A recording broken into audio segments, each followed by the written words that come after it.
Welcome to this record mode let's play for Total War 3 Kingdoms. This video will highlight some of the differences between the two game modes, Records and Romance, which you choose from at the start of a campaign. We're going to jump into the Records mode campaign, playing as Zan, and we're 150 turns in. Quite a lot has gone on since the breakup of the coalition, so before we get stuck into the battle, let's have a look and see what we've achieved so far. It's autumn in the year 220 CE, 30 years since the Han lost its grip. We're making a healthy profit from our trade agreements and vassals, and because we have a non-aggression pact with Liu Bei, we don't need to spend it all on securing our borders, which has allowed us to save up some cash. We'll need this cash in our supply when we start making our power plays for Emperor. Now, let's look at our vassals. First, the Duchy of Song, previously Yuan Shao, has been our vassal for a while and is now weak since his death, and his son is yet to come of age. We've expanded and surrounded this territory, making up the north of China, using the Yellow River as a border between us and Liu Bei, who now claims his lands as the Kingdom of Shuhan. Our other vassal is Han Chong, who recently pledged his allegiance to us after a short war which forced him to bend the knee. If we head down to the campaign map, we can see Zan on the border of our territory neighbouring Ma Chao, son of the now deceased Ma Teng. We are within touching distance of the toolmaker resource of Anding, our first target, though Ma Chao's forces lie in wait, ready to reinforce. This battle will be tough, but we can take it, especially considering the characters we have in our force and the ancillaries they bring to the fold. Problems need an iron will.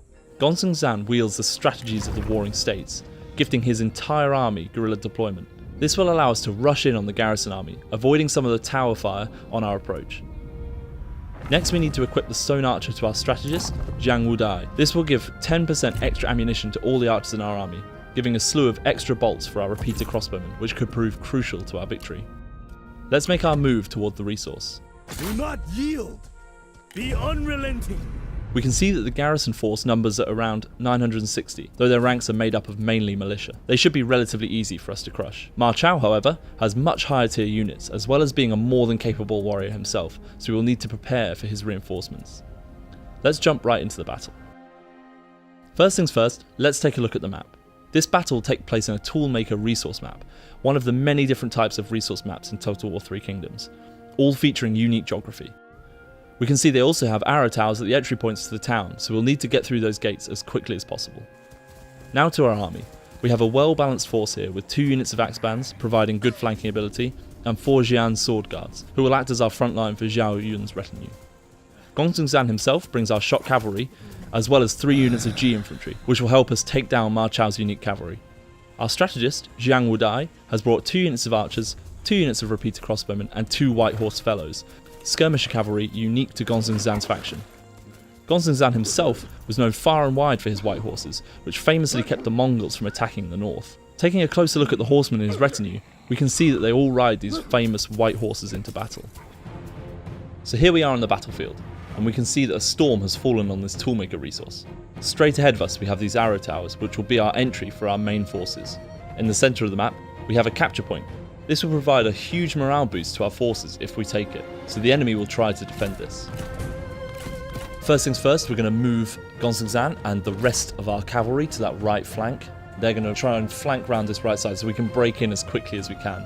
We're going to get our axe band men and put them on the left side to spread that enemy force a bit thinner, and we're going to get the bulk of our forces and put them facing towards this central tower, utilising our guerrilla deployment here, which is available from the ancillary we have equipped on Zan, and moving our whole army within touching distance of the enemy. Every minute's going to be key here.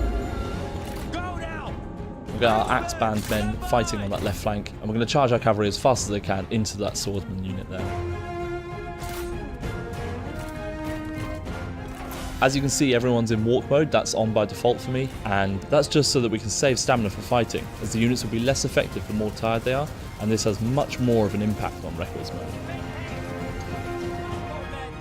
As you can see, the range of fire for these repeater crossbowmen is much shorter, so we're going to move them up on the hill here to get a bit of a flank, and so they can shoot into the side of these units that are defending this tower.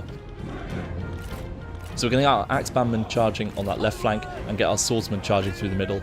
Simultaneously, obviously our cavalry are now hitting this right flank and are going to melt right through those sword militia.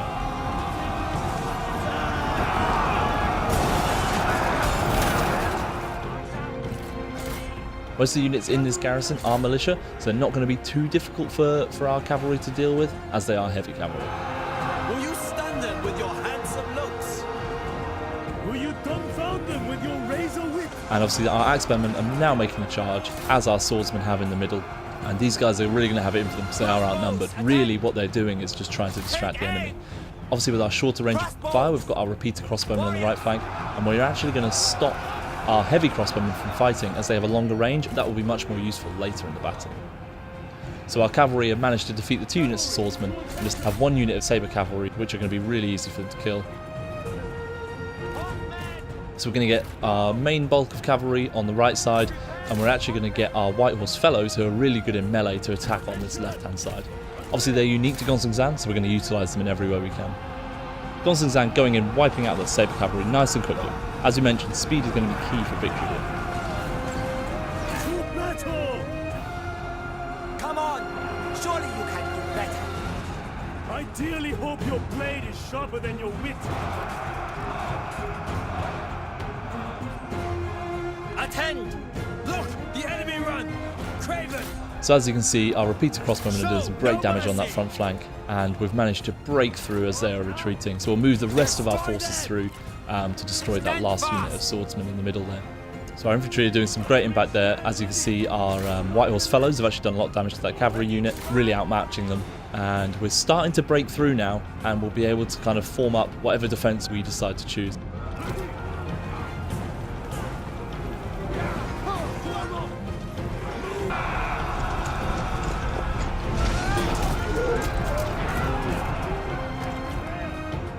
We're going to start Gonzan moving down towards this melee fight, just in case we don't break through.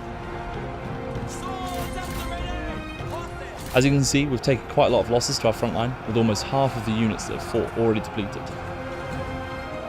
So as you can see, we're breaking through. Our axeman men are still fighting that left side. What we're actually going to do is get all of our range to move them up a bit closer so they're ready to come in once the fighting is done, and get Zhao Yun and Zhang Wudai to move up as well. We're going to get our G infantry to make a line up at the top, and we're going to get our Jian sword guard to make a defensive line on this flank on our left, which will defend our ranged, which will also split out the enemy a bit as well, as we need to divide and conquer.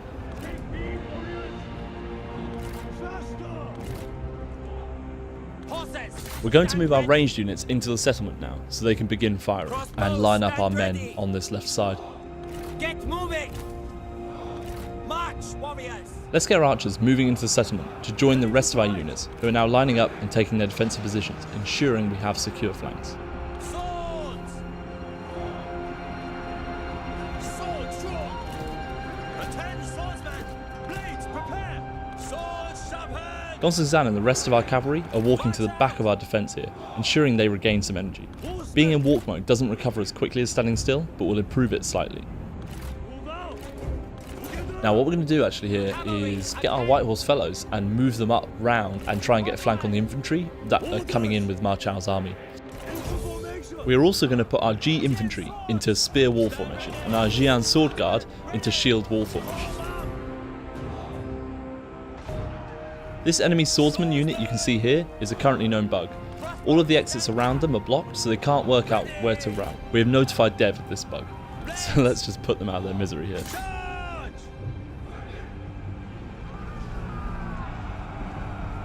Your best is not good enough! Shut up and die! Cao Ling and Zhang Wudai giving each other some fighting talk there.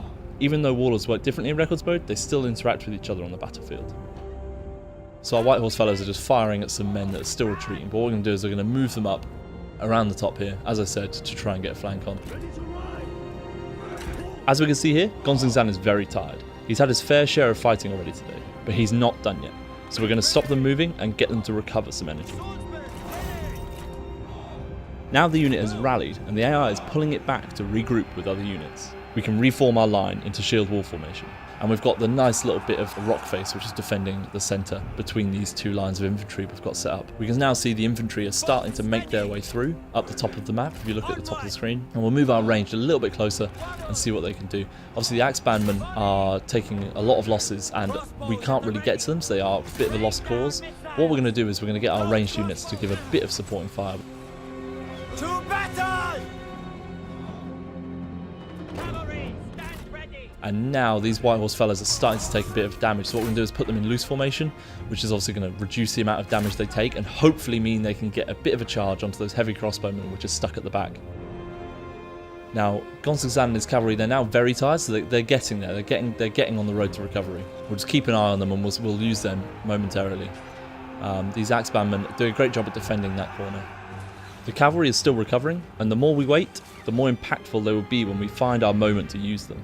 The rest of our forces are in a good position, but that's only because our White Horse fellows have drawn all the ranged fire away. We will need to start moving up soon. Our men flee the battlefield! It's really not looking good for these fellows.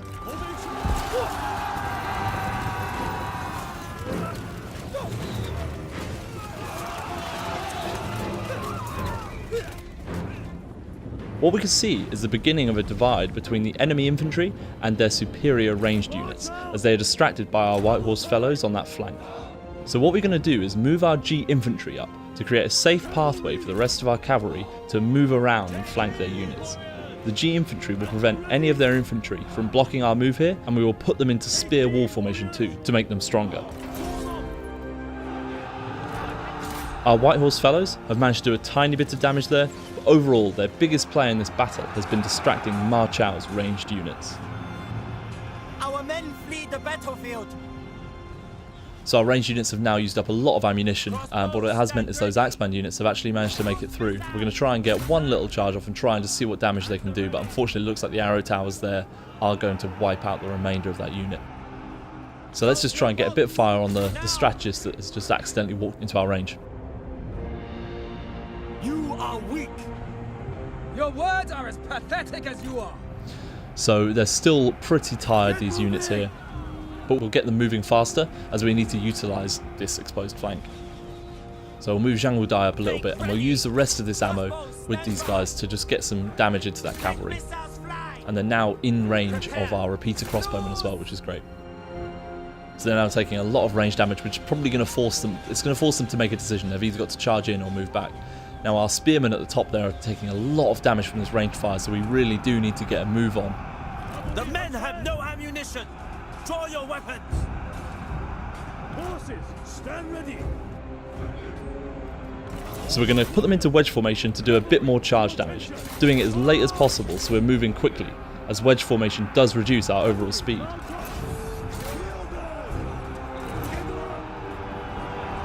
Do you wear red to hide the bleeding? No! To hide the bloodstains of my foes! So this is perfect. This takes out such a huge advantage for them. As you can see, one of their units, they've got such great range on them. One unit has already used all of its ammo, destroying some of our units. Bolts ready! The enemy run! Craven! We're actually going to move the rest of our units up, and we'll also put them in guard mode momentarily so they stop chasing any other units. Unfortunately, our heavy crossbowmen have used all their ammo, but what we're actually going to do is we're going to move up and try and put a bit of pressure on Ma Chao and the rest of his forces here. We're going to move the swordsmen and create a wall there, and we're going to use the heavy crossbowmen, which have used all their ammo, to just be a defensive line to prevent any flanking.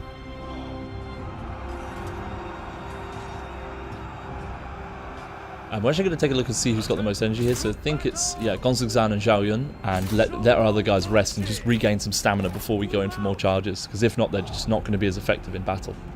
While these two just mop up that. They're again, heavy cavalry, so should be fine on these heavy crossbowmen. It is fun to watch you improve! Focus your efforts on the enemy, perhaps. The time has come. Take heed, warriors! Hold Our steady! Men are running! The spineless cowards! So our repeater crossbowmen can start taking some shots at those swordsmen, and we're going to use our heavy crossbowmen in guard mode to try and defend this left flank so that our swordsmen don't get overwhelmed.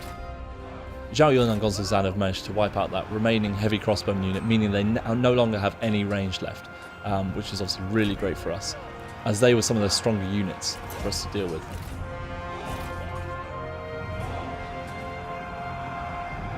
Unfortunately, our raider cavalry can go out of control and have done here. You are too pathetic to survive. I will crush you for this insult. And they are just charging towards the nearest enemy, which happens to be the swordsman, which isn't the worst engagement, but obviously we'd much rather keep our men in file, really. Look, the enemy run! Craven! Quarrels! March now! Our repeater crossbowmen are actually out of range at the moment. What we're going to do is we're going to move everyone back into this shield wall formation and just push forward so we can try and get in range of Ma Chao and his generals there. So we're just going to take this capture point, so we're not taking any unnecessary range fire. And our cavalry that rampage has actually come back, so we're going to move them back up with the rest of the cavalry. So we've defeated that last unit of spearmen for them. So what we're going to do is we're going to grab these guys and we're going to move them forward and just create a nice line to, again, divide and conquer and block them up. So let's take a look at the lay of the land. We've got a lot of fighting up at the top, but we still have very secure flanks, which is great for us, and we're starting to box them towards where they wanted to go initially and use that to our advantage. Just like that. We're just going to move our cavalry out of there so we can fight as a group rather than alone. Prepare! Crossbows, attend! So our repeater crossbowmen managed to just get a few volleys off there, but won't do too much damage.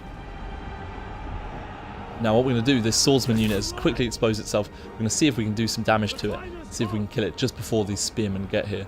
They're going to need a bit of help from the rest of the cavalry to try and get through as quick as we can before this bunch of spearmen manage to make it up to us.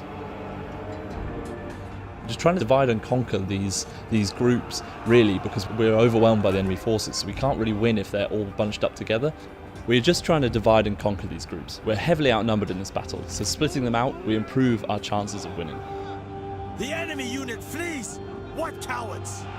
And obviously the spearmen are trying to chase our cavalry, which we don't want. Hopefully we can get them out just in time. We hung on for maybe a little bit too long there trying to get rid of that swordsman unit, but at least they did rout, which takes another one out. And this does, again, we've boxed them in and we've divided these swordsmen on the left and this cavalry from their spearmen. Ma Chao has now had to make the decision to move in, so obviously we've got our swordsman, he's riding into the swordsmen, which do have a charge resistance buff because they're in that shield wall formation, but obviously that's not going to be a battle they'll be able to withstand for too long.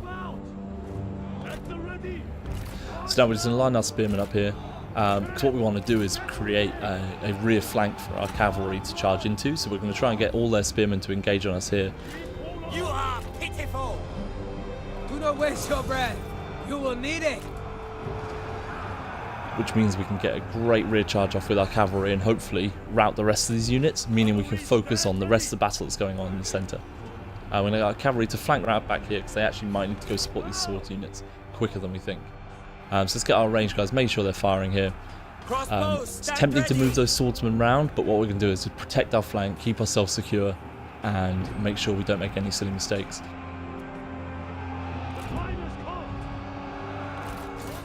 So Gonzagzan here, obviously leader of the White Horses, is going to lead the charge here into the rear of these spearmen. Crossbows, stand by! You have improved in my estimations. Here he goes, great rear charge, none of them turned round, which is great for us, meaning obviously we're going for a bit of a hammer and anvil technique here. The enemy warriors are running! Using this heavy cavalry to try and rout the units. One of them is gone, 3 left, but obviously our men are starting to waver themselves, so we actually need to be quick around this situation. Their cavalry, another charge. Obviously they're in shield wall formation, which gives them a bit of charge resistance, so hopefully those guys aren't dead. Destroy them. Let's go for our second charge and go for a great, hopefully another rear charge and clear out the rest of those units. Steel yourselves. But unfortunately it looks like they've actually managed to turn around just in time, because that has done tremendous damage to both of our units. Take care you are not trampled on the hoof. Ready! Yep, we've been outplayed there. Our warriors run! Craven dogs! We managed to knock 2/3 out of Gonzagzan's unit out, and it looks like he actually might be retreating the battlefield, along with one of the units of spearmen. Show no mercy. Charge! Destroy them. But yep, that's it. Gonzagzan has decided that's enough. He's going to leave it to Zhao Yun and Zhang Wudai to try and wrap up this battle. So we'll get the rest of our units getting in here, getting involved in combat. Now, unfortunately, this does mean that if Gonzagzan does fully retreat, We do really need to win this battle, because if not, there's a percentage chance he will be captured. Now, I unfortunately forgot to take them off skirmish mode there, which means they were running away from the combat, but I noticed just in time, which means they can still get involved in that fight and defend that flank against the G infantry. Now, we've already taken a lot of losses, obviously Gonzagzan probably being one of the biggest ones. But hopefully this battle is swinging in our favour. As you can see, it's still relatively even at the bottom, so we're going to have to pick and choose these battles where we can, but it looks like they're in our hand. We've still got some ranged left. We've still got this cavalry left. A lot of their cavalry are bogged up in that fight there, which they had to take as they were taking ranged fire. But this has put ourselves in a great situation, getting one final flank off on those swords units. And we're actually going to push up to this victory point, which will mean that we'll get a morale boost. And hopefully that would be enough to cause a chain rout. The enemy aren't looking in a great position now. The balance of power is creeping up in our favour. We're going to get a charge off on these sword units. We can see that Ma Chao and Cao Ling are now starting to waver. They have unprotected flanks, and we are now starting to take the capture point. The enemy warriors are running. Yep, that's it. It looks like Ma Chao isn't going to fight to the death. He's going to try and flee. What a coward. But of course, that's not what we want here. We need to take his life. The battle may be won, but we need to get him down.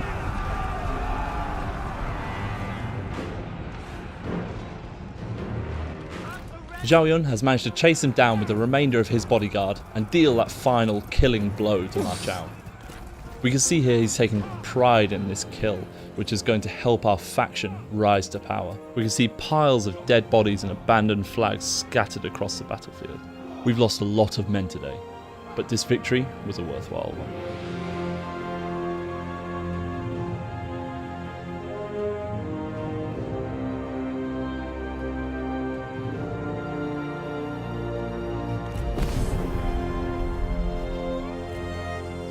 They are surplus, nothing more.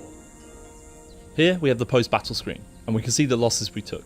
It was a Pyrrhic victory, but a worthy one, as it starts our power plays to becoming emperor. Obviously Ma Chao's forces were absolutely decimated, and only a small force managed to escape. Everybody weighed in and got some kills, even Zhang Wudai wrapping some up at the end, even though he had a very supportive role throughout the battle.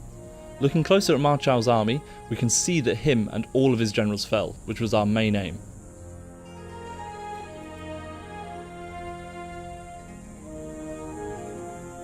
We're going to occupy this territory, and that will be it for this record modes Let's Play. It shows potential. And wisdom will follow. Thanks for joining us, and of course Total War 3 Kingdoms is coming out on May 23rd, so keep an eye out on upcoming content on our social media.